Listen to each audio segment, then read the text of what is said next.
जय हिंद दोस्तों, स्वागत करते हैं आपको एक नए वीडियो में। और आज के वीडियो में मैं आपको बताने वाला हूं कि भारतीय रेलवे ने 108 ट्रेनों में बड़े बदलाव किए हैं, जिससे यात्रियों को काफ़ी ज़्यादा सुविधा मिलने वाली है। क्योंकि फेस्टिवल का सीजन आने वाला है और लोग अपने घर दूसरे राज्यों से आना जाना लोगों को लगा हुआ रहता है हर रूट पर।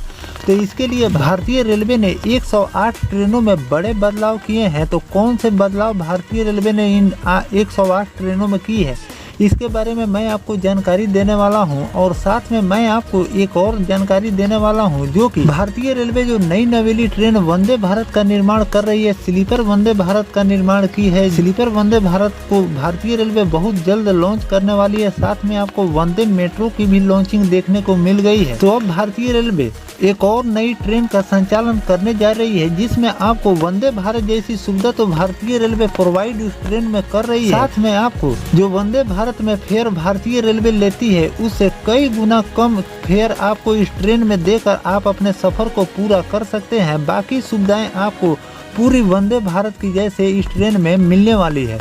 तो चलिए इस दोनों टॉपिक पर हम आगे बात करने वाले हैं। और दोस्तों, अगर आप चैनल पर नए हैं तो चैनल को सब्सक्राइब कर लीजिए, और वीडियो अच्छा लगे तो वीडियो को लाइक जरूर कर दीजिए। चलिए इस डिटेल वीडियो को शुरू करते हैं। दोस्तों, सबसे पहले हम बात कर लेते हैं कि भारतीय रेलवे ने 108 ट्रेनों में कौन से बड़े बदलाव किए हैं, जिससे यात्रियों को कौन कौन से फायदे होने वाले हैं। तो दोस्तों, दिवाली और छठ के त्योहार पर ट्रेनों में भीड़ बढ़ जाती है। आने वाले त्योहारी सीजन से पहले यात्रियों की सहूलियत को देखते हुए रेलवे ने 108 ट्रेनों में जनरल कोच बढ़ाने का फैसला किया है। न्यूज एजेंसी ANI द्वारा जानकारी दी गई कि श्री अश्वनी वैष्णव ने कहे कि इस फेस्टिवल सीजन में 108 ट्रेनों में जनरल कोच बढ़ाए जाएंगे। छठ पूजा और दिवाली स्पेशल ट्रेनों के लिए 12,500 कोचों का प्रावधान किया गया है। रेल मंत्री श्री अश्वनी वैष्णव ने बताया कि 2024-25 में आज तक कुल 5,975 ट्रेनें नोटिफाइड की गई है। इससे पूजा की भीड़ के दौरान 1 करोड़ से ज्यादा यात्रियों को घर जाने में सुविधा होगी। उन्होंने बताया कि साल 2023-24 में त्योहारी सीजन के दौरान कुल 4,429 विशेष ट्रेनें चलाई गई थी। तो दोस्तों, भारतीय रेलवे हमेशा लोगों या पैसेंजरों की देखभाल हमेशा करती रहती है, ताकि जो भी फेस्टिवल सीजन आता है तो उसमें नई नई ट्रेनों का संचालन करना हुआ या फिर किसी भी अन्य ट्रेनों में कोच को बढ़ाने के लिए भारतीय रेलवे हमेशा तत्पर रहती है। और फेस्टिवल सीजन आते ही इस प्रक्रिया पर भारतीय रेलवे लग जाती है, जिसमें भारतीय रेलवे ने 108 ट्रेनों को टारगेट किया है, जिसमें आपको जनरल के कोच भारतीय रेलवे बढ़ाने वाली है। क्योंकि फेस्टिवल सीजन में ज्यादातर लोग जनरल और स्लीपर में ही सफर करते हैं, क्योंकि सभी लोग बिहार और उत्तर प्रदेश से लोगों का आना जाना हमेशा इस रूट पर लगा हुआ रहता है। और स्लीपर और जनरल का जो फेयर है वो भारतीय रेलवे कम लेती है, इसीलिए सभी लोग जनरल और स्लीपर में ही सफर करना पसंद करते हैं।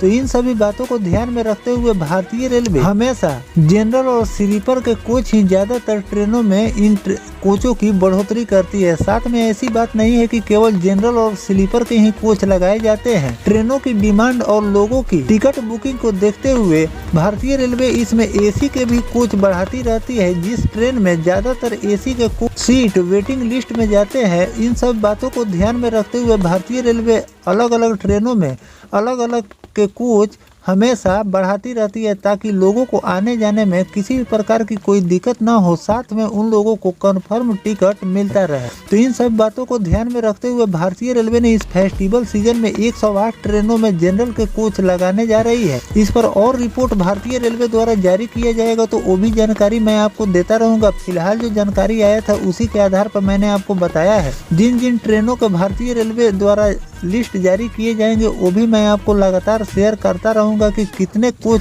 भारतीय रेलवे जनरल के इन सभी ट्रेनों में लगा रही है, और इन ट्रेनों का परिचालन भारतीय रेलवे किन किन रूटों पर करती है। तो दोस्तों, जो भारतीय रेलवे जनरल के कोच इन 108 ट्रेनों में लगाने जा रही है, इस पर आपकी क्या राय है कमेंट सेक्शन में जरूर बताइएगा। चलिए दोस्तों, अब हम जान लेते हैं कि भारतीय रेलवे जो वंदे भारत से भी खास निर्माण कर रही है, उसका निर्माण कहां पर हो रहा है, कब तक इस ट्रेन की लॉन्चिंग भारतीय रेलवे करने वाली है, और इस ट्रेन का भारतीय रेलवे कितना फेयर लेने वाली है, और किस रूट पर ट्रेन का संचालन भारतीय रेलवे करने वाली है। तो दोस्तों, डबल डेकर बस के बारे में तो आपने सुना ही डबल डेकर ट्रेन भी भारतीय रेलवे चलाने जा रही है। अभी इस ट्रेन का परिचालन तो भारतीय रेलवे कई रूटों पर करती है, लेकिन ऐसे डबल डेकर ट्रेन ये होगी जिसके कोच में नीचे सामान भरा रहेगा और ऊपर यात्री अपना सफर पूरा करेंगे। इंडियन रेलवे जल्द ही ऐसी ट्रेन शुरू करने जा रही है, यानी ट्रेन में माल भी ढुलाई होगा और यात्री भी अपना सफर पूरा करेंगे। ऐसे में इन ट्रेनों को 2-in-1 ट्रेन भी कह सकते हैं। इन ट्रेनों में एक तरह से दो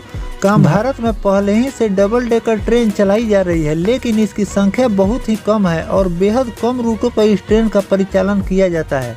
हालांकि इस डबल डेकर ट्रेन में यात्री भी सफर कर सकते हैं। माल ढुलाई अभी फिलहाल में इस ट्रेन में केवल लोग सफर करते हैं, इसमें माल ढुलाई नहीं होती है। सूत्रों की अगर हम माने तो शुरुआती दौर पर ही 2 ट्रेनों का निर्माण भारतीय रेलवे कर रही है। नई डबल डेकर ट्रेन के एक कोच को बनाने में 3 करोड़ रुपए लागत आ रही है। इन ट्रेनों में 20 कोच लगाए जाएंगे। इन डबल डेकर ट्रेन का निर्माण rail coach factory ICF Kapurthala में हो रहा है। प्रेस कॉन्फ्रेंस के तहत चलाई जाने वाली इस ट्रेन के कोच का ट्रायल इसी महीने के आखिरी तक होने की उम्मीद जताई जा रही है। ट्रेन के ऊपरी कोच में 46 यात्री के लिए जगह बनाई गई है। वहीं नीचे के डिब्बे में 6 टन तक माल भी इसमें लोड किया जा सकता है। रेल कोच फैक्ट्री कपूरथला के एक अधिकारी ने बताया कि रेलवे बोर्ड को 3 डिजाइन के बारे में सुझाव दिया गया था, इसमें से एक को पास किया गया है। एक कोच को बनाने में 2.70 करोड़ से 3 करोड़ रुपए इसमें खर्च आ रहे हैं। अधिकारियों का कहना है कि रेल कोच फैक्ट्री में पहली कार्गो लाइनर ट्रेन बनाई जा रही है। इस ट्रेन का डिजाइन काफ़ी अलग है, यह पूरी तरह से वातानुकूलित होगी। यह ट्रेन अलग अलग तरह के सामान को भी ढो सकती है। 2 ट्रेनों के बीच जिन सामानों की ढुलाई का ऑर्डर मिलेगा वो सभी सामान एक ही डबल डेकर ट्रेन में लेकर चली जाएगी। कोरोना महामारी के दौरान ऐसी ट्रेनों की जरूरत महसूस की जा रही थी जिसमें सामान और यात्री दोनों जा सके। भारत में ऐसी ट्रेन का कॉन्सेप्ट अभी तक नहीं था, यह नई शुरू की जा रही है। और दोस्तों, भारतीय रेलवे एक तरह का खास ट्रेन ही बनाकर तैयार कर रही है जिससे नीचे माल भी ढुलाई होगा और साथ में ऊपर लोग पैसेंजर बैठकर भी अपनी सफ़र को पूरा करेंगे। ये ट्रेन पूरी तरह से वातानुकूलित यानी कि एयर कंडीशन ट्रेन होने वाली है और इसका परिचालन इसी महीने आपको देखने को मिल सकती है, क्योंकि इसके 2 रैक भारतीय रेलवे ने तैयार कर लिए हैं। कमर्शियल रूप में भारतीय रेलवे चलाने वाली है। और बात कर ले अगर इस ट्रेन के फेयर के बारे में, तो वंदे भारत के फेयर के मुकाबले इस ट्रेन का फेयर भारतीय रेलवे बहुत ही ज़्यादा कम लेने वाली है। अगर आप 500 किलोमीटर की जर्नी इस ट्रेन से कवर कर रहे हैं तो आपको 450 से लेकर 500 रुपये इसमें आपको फेयर देने होंगे। लेकिन इतना ही दूरी अगर वंदे भारत से अगर आप सफ़र करना चाहते हैं तो आपको 1000 से लेकर 4000 रुपये तक भारतीय रेलवे वंदे भारत में फेयर लेती है। तो एक काफ़ी सस्ती ट्रेन भारतीय रेलवे ने तैयार कर रही है। बहुत जल्द इसका परिचालन भी देखने को मिल जाएंगे। अभी हमारे देश में डबल डेकर ट्रेन का परिचालन तो होता है, लेकिन उस ट्रेन में माल ढुलाई नहीं होता है। लेकिन एक अलग तरह से इस ट्रेन का डिजाइन किया गया है जिसमें माल ढुलाई और पैसेंजर दोनों का काम एक ही ट्रेन करने वाली है। तो एक भारतीय रेलवे की बहुत बड़ी उपलब्धि है कि कम फेयर में लोगों को एयर कंडीशन की मजा के साथ साथ भारतीय रेलवे सफर को पूरा करा रही है। तो दोस्तों, इस पर आपकी क्या राय है? वंदे भारत और डबल डेकर ट्रेन में आप तुलना करके बताइएगा कि भारतीय रेलवे को किस ट्रेन पर ज्यादा फोकस देनी चाहिए, डबल डेकर ट्रेन तैयार करनी चाहिए या फिर वंदे भारत।